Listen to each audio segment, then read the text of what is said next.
Olá, caros amigos, caras amigas, sejam todos muito bem-vindos para mais um podcast do Germano. Hoje vamos tratar sobre necessidades que não são reais. E para falar sobre o assunto, vamos reproduzir aqui um artigo produzido por Roseli Campetti, que é membro do MOVE, Movimento pela Ética Animal Espírita, e que começa trazendo uma fala de Kardec. Nos seres inferiores à criação, naqueles a quem ainda falta o senso moral, nos quais a inteligência ainda não substituiu o instinto, a luta não pode ter por móvel senão a satisfação de uma necessidade material. Ora, uma das mais imperiosas dessas necessidades é a da alimentação. Eles, pois, lutam unicamente para viver, isto é, para fazer ou defender uma presa, visto que nenhum móvel mais elevado os poderia estimular. É nesse primeiro período que a alma se elabora e ensaia para a vida. No homem, há um período de transição em que ele mal se distingue do bruto. Nas primeiras idades domina o instinto animal e a luta ainda tem por móvel a satisfação das necessidades materiais. Mais tarde, contrabalançam-se o instinto animal e o sentimento moral. Luta então o homem não mais para se alimentar, porém, para satisfazer a sua ambição e ao seu orgulho, a sua necessidade de dominar. Para isso, ainda lhe é preciso destruir. Todavia, à medida que o senso moral prepondera, desenvolve-se a sensibilidade, diminui a necessidade de destruir, acaba mesmo por desaparecer, por se tornar odiosa essa necessidade. O homem ganha horror ao sangue. Allan Kardec, A Gênese, capítulo 3, item 24. Nesse fragmento de texto, Allan Kardec faz uma abordagem ética sobre o significado de, aspas, necessidade. Traça a trajetória dos seres espirituais que habitaram o orbe desde os primeiros tempos das suas existências terrenas, assim como as suas escolhas e desenvolvimento espiritual. Salienta que a necessidade que imperou nos primeiros seres da criação foi a satisfação da necessidade mais básica, qual seja a da alimentação, motivo pelo qual toda a luta se travou. Nesse momento histórico, circunscreveu-se ao campo material de saciar a fome. Importante ressaltar, porém, que, entre estes seres, apesar de guiados ainda pelo instinto, não se presencia a perseguição gratuita ou o exagero. Ao contrário, somente a necessidade fisiológica move o instinto para a eliminação de outro ser. Por sua vez, Kardec informa que, nas primeiras fases de existência, os seres habitantes deste orbe permaneceram circunscritos às necessidades materiais. Um pouco além dessa fase, observou-se, porém, que grande parte dos seres não mais lutava, exclusivamente para a execução das suas necessidades básicas como alimentação, mas para a satisfação do seu desejo de dominação. Em seguida, Kardec projeta ideais para a humanidade futura que habitará a Terra. Expõe que, à medida que os valores espirituais preponderam, o homem ganha horror ao sangue. No entanto, importante reconhecer que o modo de vida da sociedade atual e as suas escolhas ainda têm por base paradigmas fundamentados na ambição, no orgulho e no ímpeto de dominação. A humanidade cria necessidades cada vez maiores, nunca dantes imagináveis. Nessa esteira, a história mostra que grande parte da humanidade não tem alcançado a capacidade de desenvolver as habilidades do espírito para ampliar os graus mais profundos da consciência. Allan Kardec, em O Livro dos Espíritos, questão 713, indaga: os gozos têm limites traçados pela natureza? Sim, para vos mostrar o termo do necessário, mas pelos vossos excessos chegais até o aborrecimento e com isso vos punis a vós mesmos. Nesse sentido, a própria natureza estabelece limites para a ação humana e esse limite é o necessário. Porém, em razão de vícios milenares, os seres humanos criam necessidades que não são reais. Cabe, pois, aqui uma indagação. O que é o necessário diante de todos os apelos impostos pela sociedade de consumo?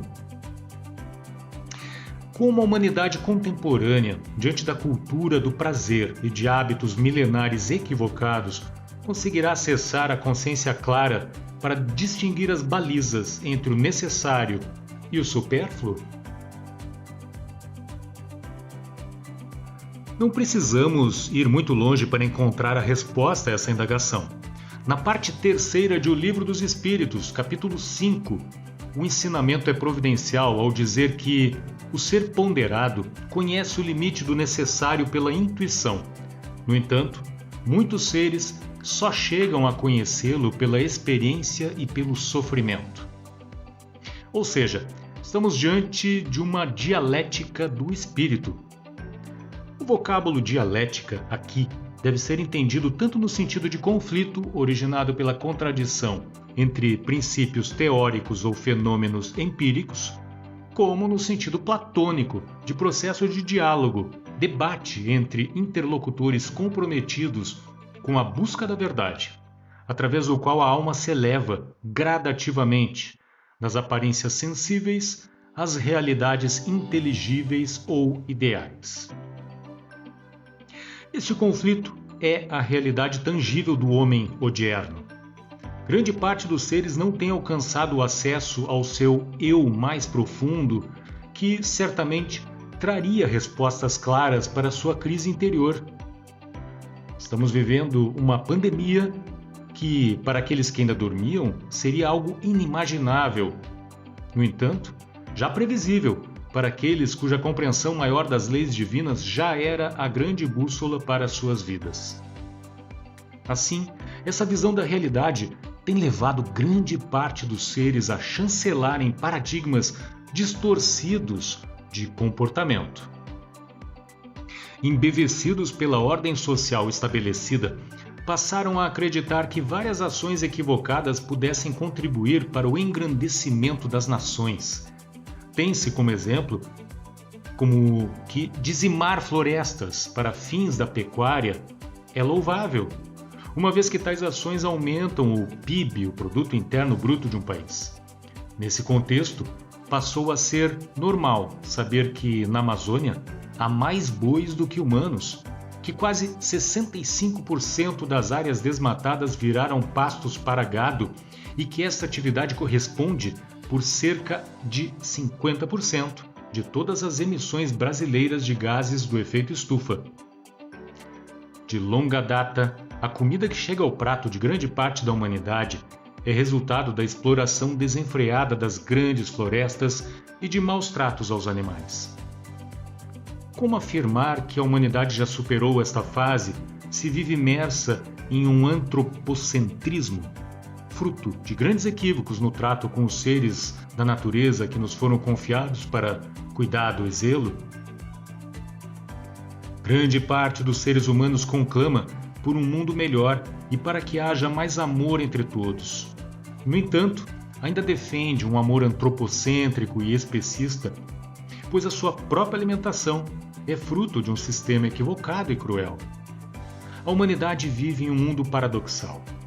Confunde ou deixa-se confundir pelos ditames de uma economia perversa e desigual.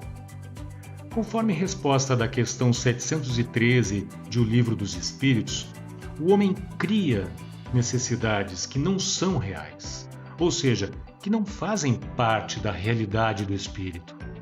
Assim, passamos milênios e milênios pintando o mesmo quadro com pequenas pinceladas de poucos matizes. Estamos enredados nos mesmos vícios, nos mesmos comportamentos aprisionantes e utilizamos a tese da consolidação da cultura para permanecermos estagnados. O mundo passa por uma crise sanitária sem precedentes que nos convoca para a busca de novas posturas, para um olhar mais integrativo com a natureza e uma visão mais crítica para com as grandes cidades e fast foods. Aprisionados por uma economia não distributiva, seguimos adiante com os velhos hábitos que, conforme resposta à questão 715 de O Livro dos Espíritos, pesam em nossos ombros. No entanto, de acordo com o destacado no fragmento sobre análise, à medida que o senso espiritual prepondera, desenvolve-se a sensibilidade e diminui a necessidade de destruir. A comprovar que a intuição é o grande sinalizador para acordar o coração do ser humano. Somos centelhas fulgurantes, mas ainda ensaiando para as grandes conquistas do espírito. Ora a expandir-se, transformando a luz em chama intensa e bela. Ora a apagá-la, sob o pretexto dos velhos vícios milenares.